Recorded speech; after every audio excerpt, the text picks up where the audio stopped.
Hey, welcome back. Yesterday I started talking about my testimony, and it was about how I got into following Christ. So it was the preliminary slash like backstory of how I got invited to follow Christ. I mentioned how I went and worked at Lane Bryant and was being harassed at Lane Bryant, the emotional healing work that I had to do dealing with my mom, and even the healing work I had to do dealing with my grandfather.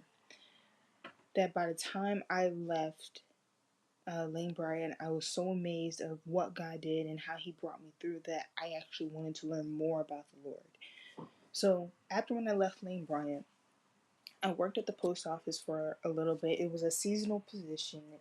I was trying to be there full time, but I ended up being let go going into 2020. But it was during my time at the post office, I still continued to read my Bible daily and continue to pray daily and pray.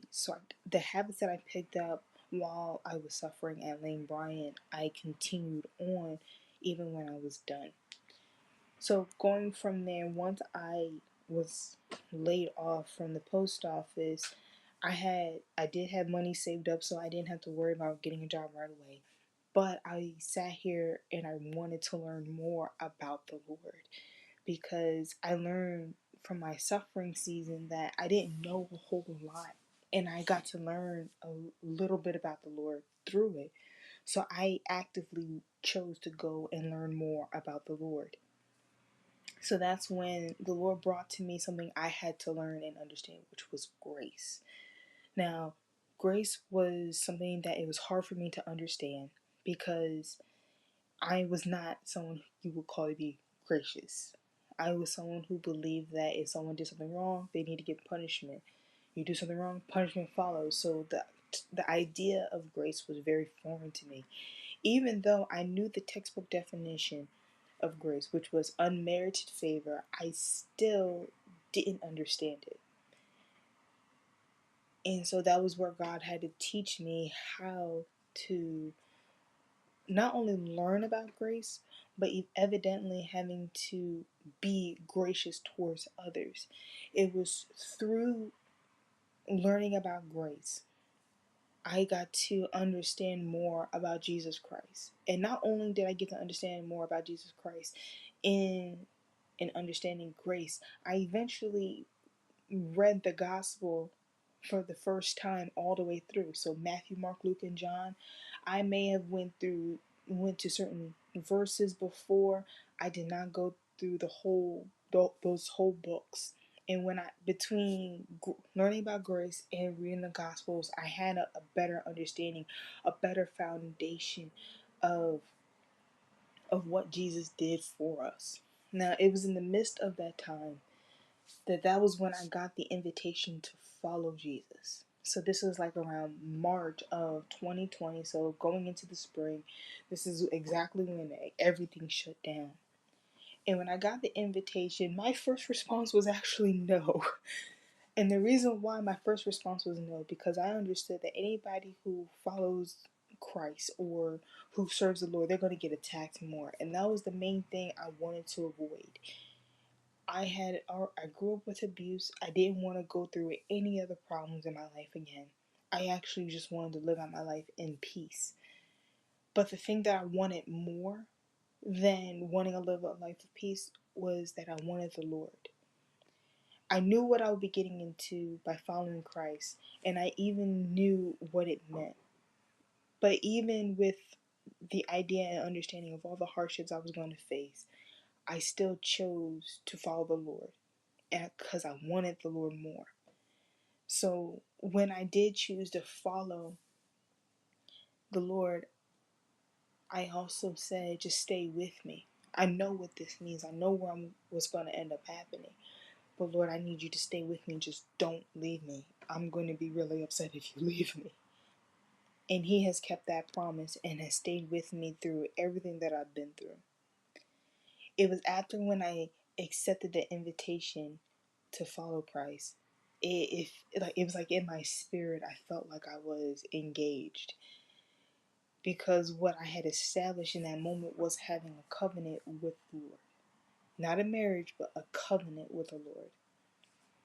So from there, as I'm reading the New Testament, learning more about Christianity for myself, and growing, God was giving me a lot of dreams. And I kept getting dreams that would seem like it makes no sense. There's this one particular dream. I didn't understand it at the time. It wasn't until the end of 2025 then I remember the dream and I fully understood what the dream meant.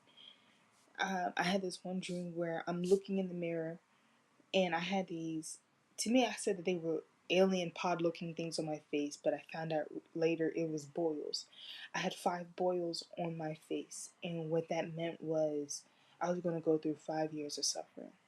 Now, God did warn me ahead of time of what I was going to go through, which evidently a little later He started giving me the tools and started preparing me for my for when I was going to go through suffering. Then eventually there was a point, because it was during the pandemic, I was trying to apply for a job so that I would have money coming in. And it was like no matter where I applied, I just could not get hired. I mean, I got denied from Target from stocking boxes because the pandemic needed more people and they didn't want to hire me. From there, because I was getting frustrated because I couldn't get a job, I couldn't even get a work from home job during the pandemic. That was when I prayed and I asked, Lord, what do you want me to do? In what direction do you want me to go in? Everywhere I try to apply, everywhere I try to go, nothing works. What do you want me to do? And the Lord told me hair. It was in that moment because I was excited about the answer that I got. I was ready to go and go towards doing hair. Eventually, I started facing a lot of fear because of my mom. When I was talking about it, she really did talk down about the idea of me doing hair because she said, you don't want to be a hairstylist for the rest of your life. That's not a good way to make money. And even when she settled with the idea, she wanted me to go towards barbering instead of cosmetology, which, of course, in that moment, which ended up actually happening later on, when I was moving forward with doing hair, which was about a year later. But because she like frowned upon me doing hair, I ended up being afraid and not doing it, and I continued applying to jobs other than what God told me to do. Which eventually I ended up applying at a company called Agile Delivery Services, and I was working at delivering Amazon packages. But before that actually happened, there was a moment in time I finished reading the Bible all the way through. So I had succeeded reading from Genesis to Revelation. And it was after I read the Bible, of course, I'm sitting there like, what do I do now? But the Lord had me start reading Job. And the way that He got me to start reading Job was when I'm washing dishes this one night. So this was a crazy night in of itself because on Sunday nights I choose not to wash dishes. I wash dishes like the majority of the week. The weekend, that's my time. I don't do dishes. But this one Sunday night, I'm washing dishes. I'm listening to praise music, and it gets dropped on my spirit that the sin that Job committed was idolatry, which was so crazy because I'm like, no, the Job that is righteous and blameless, that Job, the Job that had everything taken from him, how did he commit idolatry? From there, it actually propelled me to doing a study on Job and understanding Job. By this point, I was reading Job for the third time in my life because every time I read Job, I was always confused by it. In particularly when he would be in conversation with his friends because they're going back and forth. They're saying that Job committed a huge sin that God was punishing for, and Job is sitting there defending himself. So Job was always something confusing for me because I did not understand why did Job go through all of this if he was righteous and blameless. But it taught me about it brought me into the concept of even people who God favors and whom God loves, even they will go through suffering. That even when I started doing the study and I looked up Job's name mean persecuted. And of course, automatically, I'm like, Job, you ain't looking out too good right now. I'm trying to defend you, but you ain't looking too good. But it, from learning about Job, it taught me the preliminary about suffering, about what suffering was designed to do. And it was also from when I was learning about Job, was where I also created the relationship donut, which I talk about in an earlier series, and understanding the concept of love and intimacy. So it was because of Job, God opened me up into learning so much more about him and how he designed people, but not only how he designed people, but how he uses suffering for our good.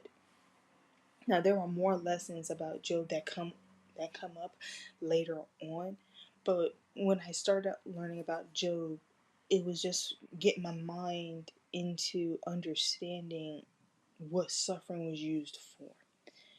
Because it was when I started learning about Job and was working on myself, God was also still healing my heart from when I was going through, healing my heart from the trauma that I experienced with my mom. Because it was also during this time I remembered my first two traumatic experiences, and they were caused by my mom.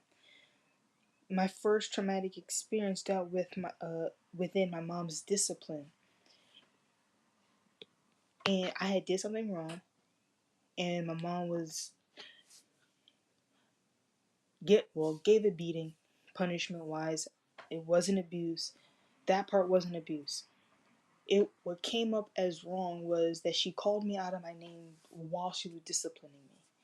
And when she called me out of my name, that is exactly what hurt the most. And because I was upset about it, I wanted to talk to my mom about it, but I didn't know how to. I remembered, because I was also in counseling at the time when my parents had just divorced, and they said, if there's anything you have a hard time saying, go ahead and write it down. So I wrote my mom a letter about how how she, I didn't like that she called me out of my name. Now, at this point, I do not remember the name. The last time I remembered it, I remember I got so angry and then eventually forgot it. So it was very traumatic for me. My brain just was like, nope, we're not doing that. We're not reliving it. When that happened, my mom read the letter. Things got worse because then my mom continued to yell at me. She apologized for saying it, but that's when she started calling me manipulative. So I had to learn the origin point of where I got called and labeled as manipulative. And it was in that moment where I was just confronting my mom on what she called me. I wasn't trying to do anything else, but I got labeled as manipulative from that day forward. So that was my first traumatic experience. My second traumatic experience was when I was in a dentist chair. So apparently I had this major procedure that had to get done. I had to have a tooth taken out, and I'm in the chair, so I'm going through the process of being numbed. And I recall the dental assistant asking the dentist, like, if what he gave me was enough, because it didn't look like it was enough. And he referred to my size, saying, no, because she's small, she'll be fine. Which the dental assistant was right. It wasn't enough because I could feel the drill in my mouth when he was trying to do work. And I just had a hard time for that procedure to even get done. It got to a point that because he couldn't finish, because I'm sitting there experiencing so much pain, they let me go back to my parents. Now my parents were divorced at the time, but they were both here when I was getting this procedure. And when I ran out to my parents, he came out and said, I'll just number some more, like playing it off like there was nothing wrong. When he numbed me again, he only put numbing jelly on me, had me sit for a minute, and then try to come back and do it. Now this time my mom was sitting in the room with me, which before she wasn't sitting in the room.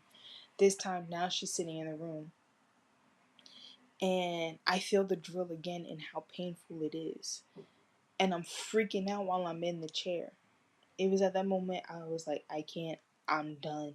I can't do this anymore. I tapped the dentist hand like, I'm done. I can't do this anymore. This is painful. He was upset. My mom was pissed off. and she said I was playing games and not letting the man finish doing the work that he needed to do. And it was that week, because when we came home that week, I got a beating not only that night, but every day that week. Now, when I tried to talk to my mom about these traumatic experiences, all she did was started yelling at me and called me manipulative again, saying that I'm trying to do something that I'm not actually doing, that I'm trying to control her, which was never the point. This night, when I was confronting my mom again, God wanted me to actually confront her again, and I didn't want to. I knew that this was going to be hard. I knew how difficult this was going to be. I really didn't even want to mention it. But God wanted me to say something. And the day He wanted me to do it, it's like he was saying, like, you got to do it. Today's the day. You got to do it now. You got to do it now. And I didn't want to. That by the time when my mom got home from work, my mom could just tell, like, there was something on me, and I was upset about something, so we had to talk about it. So I ended up confronting my mom in that moment, and it was a big argument. Frankly, I didn't even argue back because she was busy yelling at me and arguing with me, calling me manipulative, saying that I'm trying to control her, trying to. She called me like my father, like just verbally and emotionally attacking me. And because I'm her kid, I'm also defenseless in this situation as well, because I can't really defend myself. So it's just that night, after I confronted her, she's just coming back at me. That night, after that night, it was like, during that night, it was like God's hand was on the back of my neck saying, you gotta do this. It wasn't until in the middle of the conversation I felt God's hand lifted off of me. And I was like, I needed to do that. And I didn't know why. But it wasn't until the next day I finally get the call from Amazon, like the woman who's working at Agile Delivery Services, that I can finally move forward with the training. So I had applied to this company, and I've been waiting for the chance to do the training. Once all that happened, then the training went along, and I was able to start working at Agile Delivery Services. And I was delivering Amazon packages from like September up until December. Now, it was during this time when I was working at Agile Delivery Services, and I'm also still growing in my faith walk and learning how to be a follower of Christ. I get directed to John 15:15. And the funniest thing, when I got to when I got to John 15:15, I was listening to two pastors and that gave a sermon around the same time. And these pastors were talking right out of John 15:15, which was so funny. I'm like, okay, Lord, so I see you're trying to tell me something. And this is what John 15:15 says. I no longer call you servant. Oh, wait a minute. No, not that one. Okay, so we're just coming out of John 15. But it's John 15:1. It says, I am the true vine, and my Father is the gardener. He cuts off every branch in me that bears no fruit, while every branch that does bear fruit, he prunes, so that it'll be even more fruitful. So, in other words, God was giving me the forewarning that He's about to cut some things off.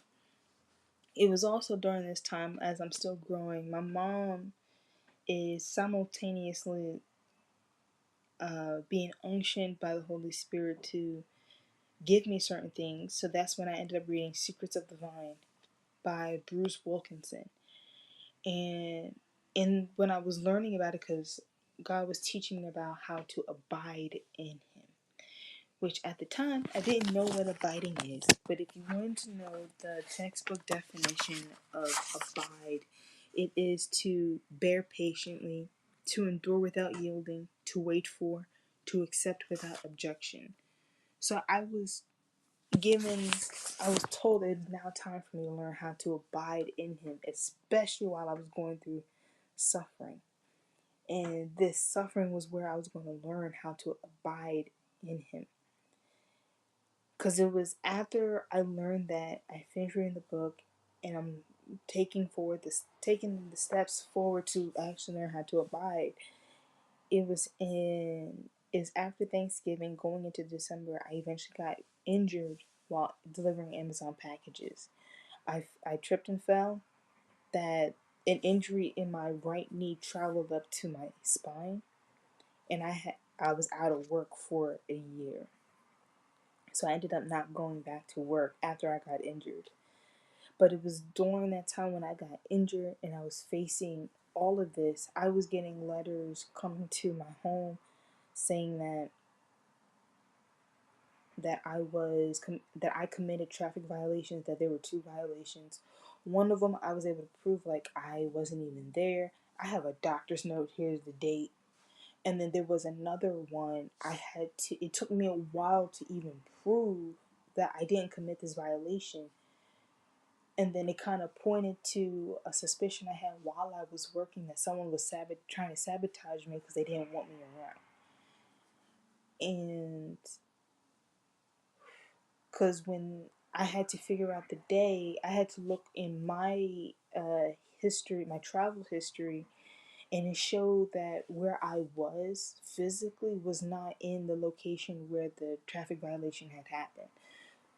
So I had to deal with that, which luckily I was able to get help from the mayor of Wilmington to drop anything dealing with me. So I got free from all the any accusations that I was being faced through. I had to even deal with the owner, and while he was sitting there arguing with me, I had to give him proof like this wasn't even me. That he then had to go and deal with the person that actually switched things up and had to deal with them. So in the midst of doing, having to grow, still continue to healing from what I went through with my mom, and especially those first two traumatic experiences, because it's those traumatic experiences that actually did the groundwork for the further abuse I endured, that I went through, not just from my mother, but also from my father. And so I had to deal with that while still learning how to walk by faith and growing in my faith and learning how to abide in Him. And God was teaching me. He taught me more about Him during this time. I got to learn how to grow spiritually. And even though I was in the beginning stages of learning about Job, I got to learn the basis of suffering, that when I faced it, I didn't have a contempt. Well, not a full contempt. Later on it pops up. But I got to understand why God used suffering. So it gave me a cushion and a bigger picture to realize what God's purpose is. So that's going to be it for the day. I'll then talk about what I went through in 2021, which was the following year. Now, the legal proceedings dealing with the traffic violations did happen in 2021, so we got that one out of the way. But in 2021, I end up having to deal with other things that happened. But it's more so doing the inner work in me and still continuing on my healing, not just emotionally and mentally, but I also had to go through the physical healing as well from physical therapy. So there were many lessons that I had to learn in 2021. And there are things that I started in 2021 as well. So until tomorrow, thank you for listening in. I can't wait to join with you again so you can listen in on more about my 5 years of suffering.